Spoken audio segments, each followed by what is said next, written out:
Salam, bugün mən sizə natural ədədlər və natural ədədlərin bir hissəsi olan tək və cüt ədədlər haqqında danışacağam. Natural ədəd nədir? Natural ədəd əşyaları saymaq üçün və ya eyni növ əşyaların sıra nömrəsini göstərmək üçün istifadə edilən ədədlərdir. Deməli, əşyaları sayarkən 1, 2, 3 belə sayırıq da, düzdürmü? Bu ədədlər natural ədədlər adlanır. Ən kiçik natural ədədimiz 1-dir. Ən böyük natural ədədimiz yoxdur. Çünki əşyaları sayarkən biz 1-dən başlayırıq. Ona görə də ən kiçik natural ədədimiz 1-dir. Ən böyüyümüz yoxdur, sonsuz saydadır. Və yadda saxlayın ki, 0 natural ədəd deyil. Natural ədəd deyil. Çünki əşyaları sayanda 0-dan başlamırıq. Natural ədəd böyük N hərfi ilə işarə edilir.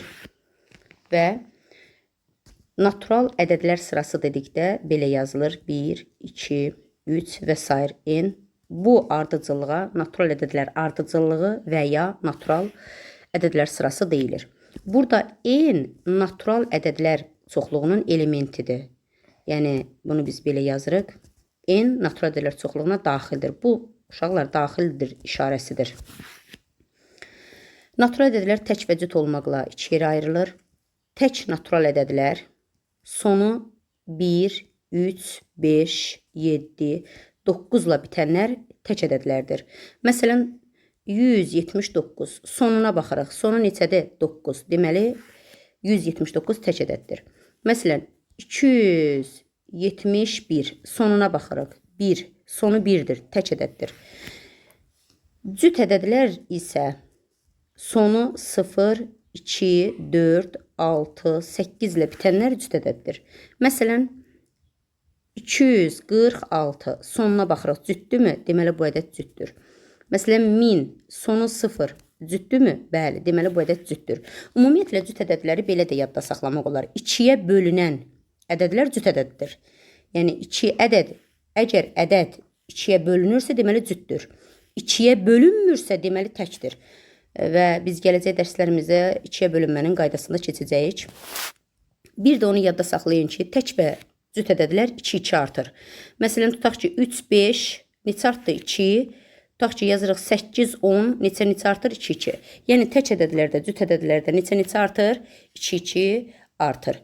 Və tək ədədlərin ümumi yazılış qaydası belədir. 1, 3, 5, 7, 9 və s. 2n-1.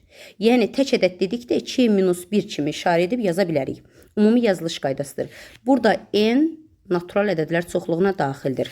Niyə 2n-1-dir? Çünki n-ə burada nə verirsək, hər hansı bir natural ədədi versək, bu ədədi yenə də tək ədəd alınacaq. Məsələn, gəlin yoxlayaq. N-ə verəyim 5. Gətirib burada yerinə yazırıq. 2 vurulsun 5, çıxılsın 1. 2, 5-in 10, ondan 1 çıxanda 9. Təkdir. Məsələn, n-ə veririk 8. 2 vurulsun 8, çıxılsın 1. 2, 8-in 16, 16-dan 1 çıxanda 15. Təkdir. Deməli, ümumi formulu neçədir? 2n-1 ilə işarə edilir. Cüt ədədlərin isə 2, 4, 6 və s. 2n-dir. Ümumi yazılış qaydası 2n-dir. Burada da n natural ədəddir. N-ə hansı natural qiyməti verirsiniz, verin. Hansı ədədi verirsiniz, verin. Yenə də eyni cüt ədəd alınacaq. Və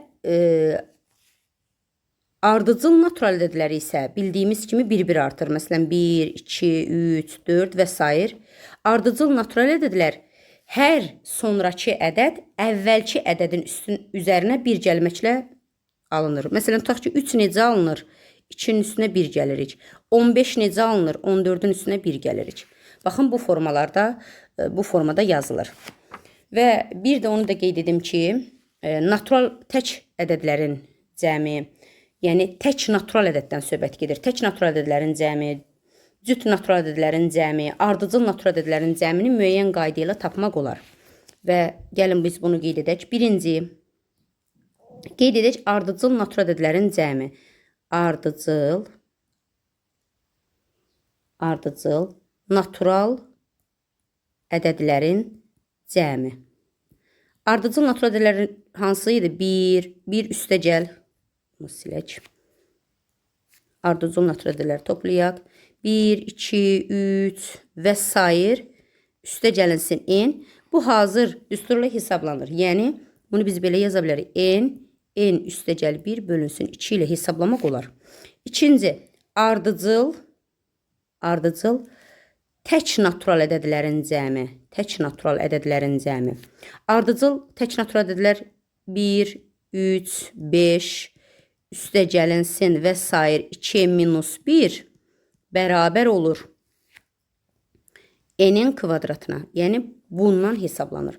Üçüncü qaydamız isə ardıcıl cüt ədədlərin cəmi. Yəni ardıcıl cüt ədədlərin cəmi. Yəni 2 üstəgəl 4 üstəgəl 6 üstəgəl və sair 2n bərabərdir. N vurulsun, n üstəgəlinsin 1 ilə hesablamaq olar. Yəni qısa formada bu qaydalardan istifadə edib hesablaya bilərik.